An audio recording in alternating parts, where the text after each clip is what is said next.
Hola, em dic Gerard. Soc de Mèxic, de la ciutat. Tinc 25 anys, vaig arribar a Catalunya fa 6 mesos.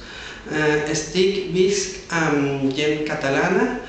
També tinc família a un poble que es diu els Hostalets de Pirola, d'on van trobar el homínido més antigo del món. També estic estudiant un màster en estudis de la llibertat femenina.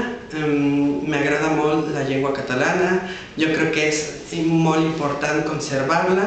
També en el meu país hi ha moltes llengües que no se parlen i per a mi és molt apreciable parlar i conservar-la, les llengües maternes.